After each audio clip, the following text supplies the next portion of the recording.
It's Hensel time again. This one is a little different, actually very surprising. Quick review for the newbies. Arthur Hensel was a German immigrant who arrived in Toronto in the 1930s, started producing guitars for sale through the R.S. Williams Company, which was a retailer in Toronto at the time. This makes Hensel a bit of an anomaly in that he was making guitars in Canada when there were very few people or companies doing that. Hensel had a family background in violin making. He was apprenticed. He worked for a violin manufacturer. The instruments he produced here in Canada were catalog tier student guitars, mostly. Small-bodied flat tops. At this point, they typically require a lot of work to get them into playing condition. However, at various points, Hensel seems to have sold both mandolins and archtop instruments as well. Was he producing these in his shop? With some of them, I think it's safe to say no, he wasn't. A few that I've seen have the character of instruments imported from large American companies, probably from Chicago. They were press-laminated bodies, like $8 specials. Regardless, he still did the fancy incised and punched headstock branding, though. These are not cut on a duplicator, by the way. Each of them was done by hand. However, this guitar turns my notion on its head, because this is not an imported plywood guitar. At first glance, I thought it was. This has got a simple typewritten paper label in here, which is different from the ones that most of the R.S. Williams guitars got. And this suggests that it was made for R.S. Williams, but it was handmade and hand-carved. Like, hand-carved. I was puzzled looking at the top because it seems very dark. In person, it's actually a shade or two darker than what I'm seeing through the camera lens. But yeah, not your typical color for these things. It's almost as if the entire guitar had been stained a brown, sort of to match what appears to be a mahogany back. And then looking at the exposed area, although it's lighter than the surrounding color, the wood under there seems very dark too, in a strange way. And then I suddenly realized, wait a second, this has been carved from dark western red cedar. Exceptionally fine grain. And that's weird. In 1940, cedar did not gain a foothold in guitar making until the mid-60s, when some classical makers in Spain, notably Ramirez, started using it.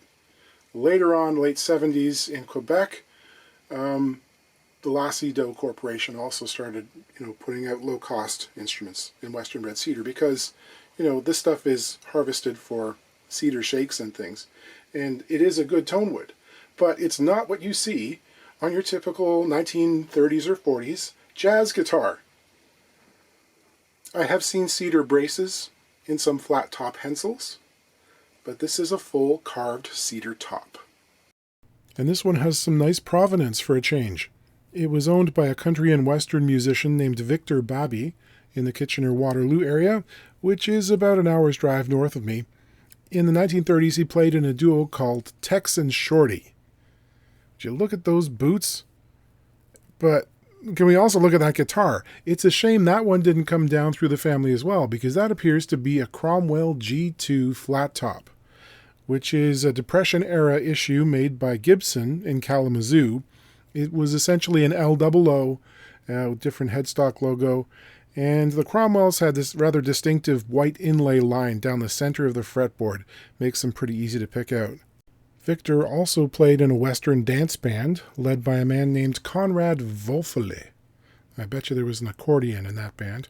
Here he's seen with this Hensel, back in the day on the porch with his sweetheart, probably in the late 40s, early 50s. Issues include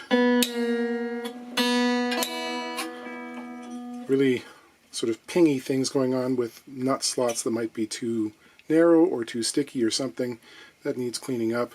The frets are a little bit tarnished. The owners say their father had it refretted at some point, and that's possibly true. I mean, I imagine it's a partial refret, as the first 5 frets are a very different color at this point. They've tarnished to yellow-brown, where the rest of them are still kind of silver in color.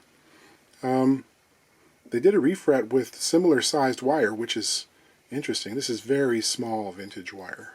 This is an archtop bridge which has a groove in it for an insert saddle, which is not super typical. I don't know if it was always that way. Seems like it was. That seems to have been a shaper cut channel. There has been a little bit of soundboard deforming, which is kind of to be expected in an 85-year-old guitar. Western red cedar is not quite as stiff as, say, Sitka spruce or something, or European spruce. So it's generally left a little bit heavier in terms of dimensions to get the same kind of compliance that you get out of a spruce top. The owners were like a little bit concerned about that, and I said, well, in this case it's probably a good thing because the top is deformed to the same extent that the neck has come up. So we're left with like a teeter-totter effect that has given us pretty good action for the age of the guitar and its design. Could come down a little bit maybe. There are a few areas around the body where the back has come loose from the lining. This is the most concerning part here around the tail block. You can see the side has come unglued as well, and the entire area has shifted out. So that little bit of a creaky sound translates into a kind of reverberation on a few notes. It's not quite a buzz, but it's a weird sort of wah-y echo sound that is obviously not right. So this has to be glued back up. Action is currently just over 7/64 on both sides, which would be just under 3 millimeters. Neck relief, which is a place that Hensels frequently fall down on. I've seen some exceptionally bowed necks. In this case, about 11 thousandths relief at the 7th fret. Not too bad. The options would probably be a refret if you wanted something better than that. The neck itself seems like it's in pretty good shape. A view on the inside with the endoscope. The bracing is an interesting hybrid. There are two cross braces, one just under the F-holes, the other around where the end of the fingerboard lies. Between them are two longitudinal bars that converge slightly towards the upper bout. That's typical of big band era F-hole instruments, but the cross braces are unusual. And with the interior light out, we can see the extent to which the seam separation has moved around the body there. We shall rid ourselves of these pesky little flathead tailpiece screws. A little more inspection. I can see that the side has come almost completely loose from the end block, which is going to complicate matters. I'll spend some captivating moments trying to free the tapered end pin strap button made of ebony. It finally came out. I'm going to use that end pin hole as a means to gain entry and make a kind of clamp which should hold the sides to the end block. This situation can be a tricky glue-up sometimes because there's a corner involved. The binding, which is still attached to the back, kind of blocks the bonding surface between back and lining. So you need a flexible little spatula to get glue in there. It can get messy. I'll cut myself a block of plywood that's just about the same size as the interior tail block inside the guitar. I have a roll of 3mm thick cork, which has a PSA backing on it. I marked the position for the strap buttonhole because it wasn't centered on the side. I need to fish a bolt up through that hole, so we'll go with the Trilene 14-pound test. After this, we'll go after some northern pike or a muskie or two. This is a 1/4 bolt I've got on the line with a couple of big washers inside to provide a lot of bearing surface against the end block. Right, I thought I was going to snap that. On goes the block. I've got this through-board jig knob, which makes quick work of things. Now I'll get glue everywhere it should be, in some places it shouldn't. I've got enough clamps on there to secure everything front to back and side to side. After a day, I get to take them all off again. Everything turned out nice and solid. Very happy. I'll scrub off some of the grunge. You can see that the frets that were used as replacements are very yellow. In fact, they seem to be almost solid brass. And where the original frets are small, the replacements are minuscule. It's like mandolin wire. I'm trying to see whether I can live with these. And no, I don't think I can. I'm going to replace these replaced frets.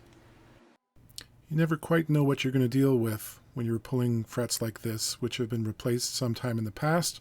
These have glue on the slot. You can also see the extent of wear in the first position here. And of course, there's always the opportunity for chips to appear. Need some care and attention to clean out the slots. So Hensel's wire is around 70 thousandths wide. The closest I have is about 76, which won't look too out of place when they're all together. Every Hensel I've worked on has had a flat fretboard with no radius, but this one, it's tight. It's like 7 inches. Some of the fret slots were tighter than others. I had to crimp the tangs and use some glue.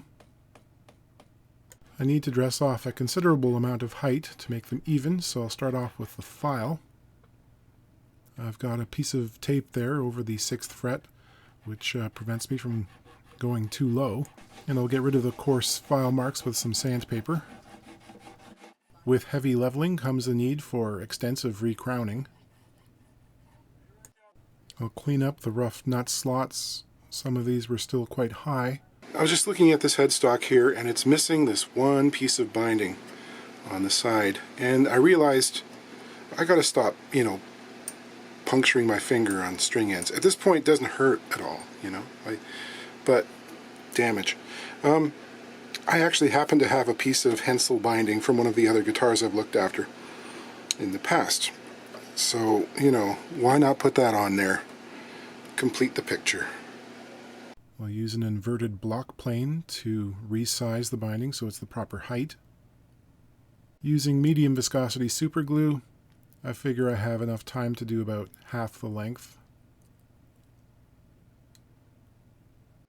Then I become a human clamp because tape would just tear this flaky old finish right off. Pare back the ends, ease the sharp corner. That looks more complete. So, chalk up another Hensel. It's very interesting. I get the feeling Arthur probably really enjoyed making archtops. They're significantly more time-consuming, of course, but the violin construction probably made him feel at home. I used a little Dunlop 75 guitar polish on the top, and it made a lot of the road rash less visible. It looks good. It's a punchy dance band rhythm machine.